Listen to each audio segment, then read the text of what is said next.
Hello and welcome to Small Bites. Thank you for coming back each week, for liking, subscribing, and for being a part of the Small Bites family. As I wait on a couple of people to get in, I'm just going to read a little bit of a book that I published this year from Cherry Lake Publishing. What is the Black Lives Matter movement? Usually when there is an incident, like the Dante Wright incident, the Derek Chauvin incident, the young girl who was shot in Columbus incident, the Toledo incident at the end of March. Usually when those things happen, there are more protests, and they're either the people who think we need to protest because Black Lives Matter and show that Black Lives Matter and show solidarity, or they're the people who think, hey, what the heck, all lives matter. And I always thought that the slogan could have been better chosen.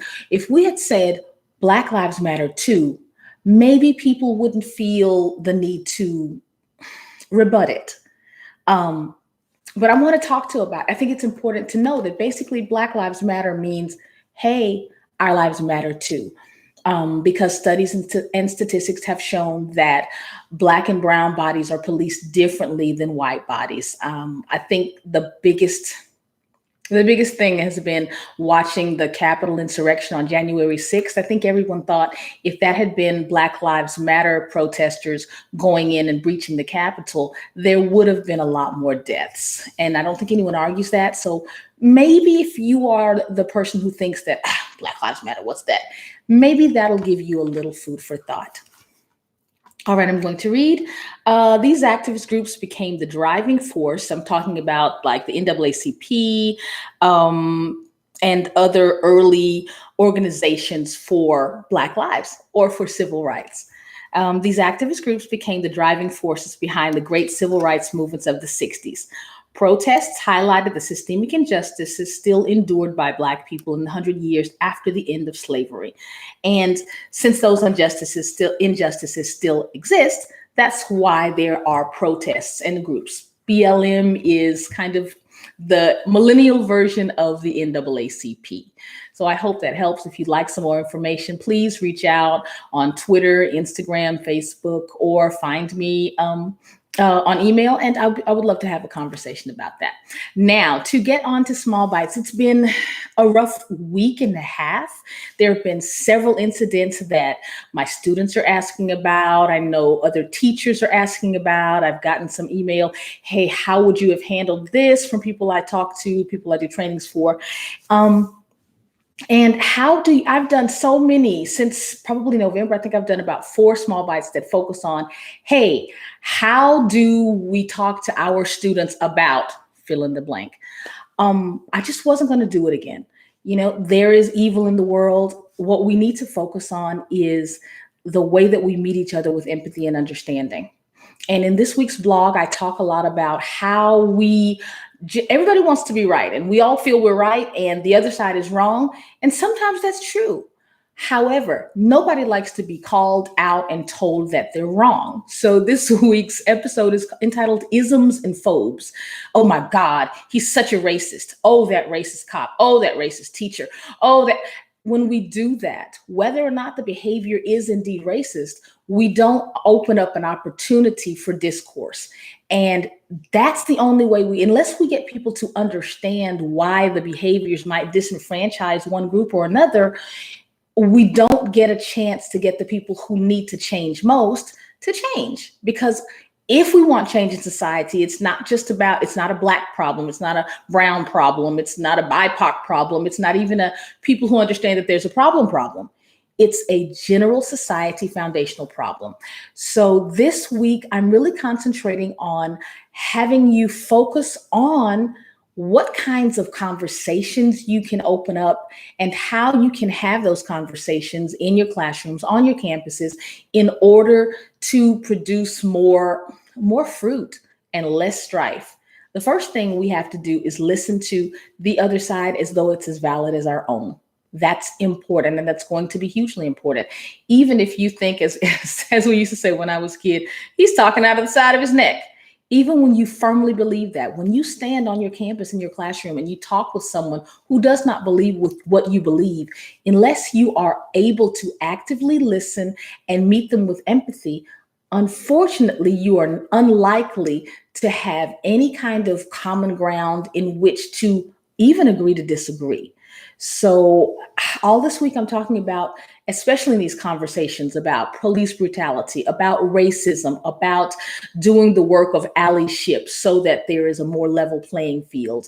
You've got to broach every subject in a way to get support, or at least, I never thought of it that way. At the least, you ought to be able to, in the way that you're bringing a confrontational, divisive conversation, you at least ought to be able to get a, wow, yeah, I never thought about it like that. So I'm going to give you the 5 strategies and talk a little more in depth about them.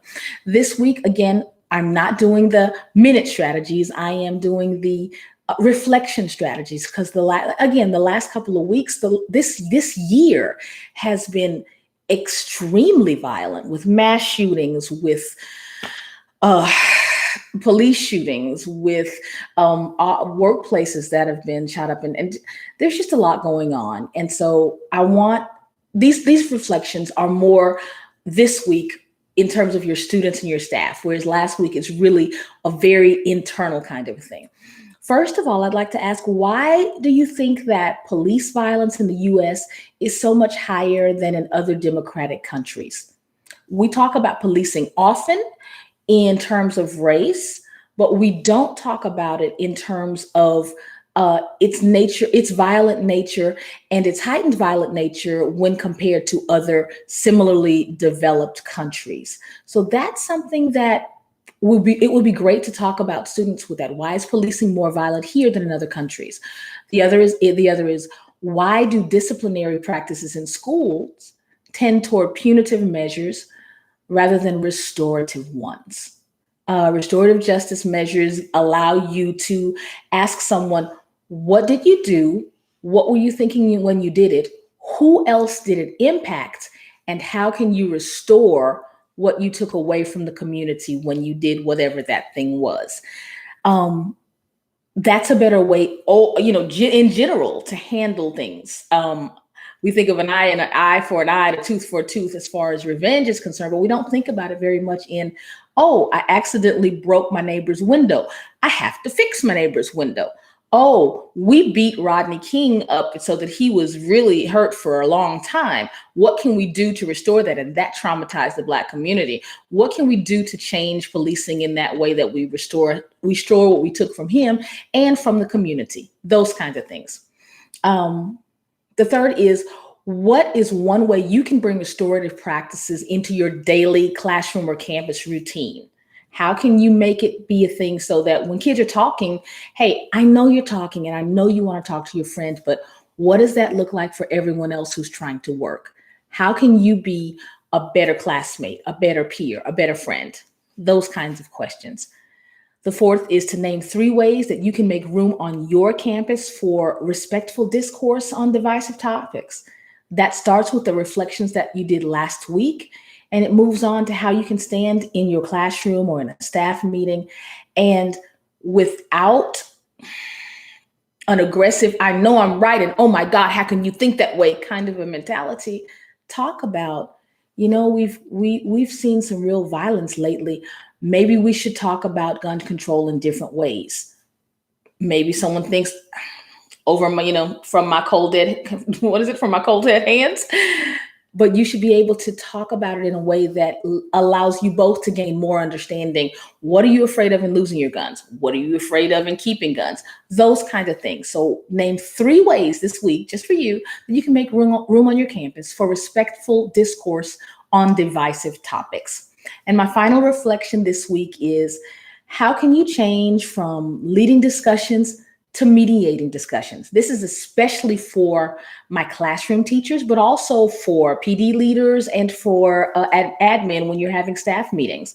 How can you, instead of saying, so yesterday I saw the news and someone was shot and it was unfair, or someone was shot and people are saying it's unfair, how can you go to, what did you see? What did you notice? What do you wonder? What do you wish would happen? How would it feel if it affected you or your family? When you ask those kinds of questions, and when you say Remember, when you answer, your answer should not do harm to a classmate or to someone who might not be here, but could take what you're saying wrong. When we set up those kind of parameters, we can really go beyond having divisive conversations and admin and teachers saying, and parents saying, I don't want you to talk about that. That's not your content, to a place where we can actually promote civil discussions. Because if they don't learn it now, it's only going to get worse. So I want you to set up your educational corner of the world for civility and empathy and humanity.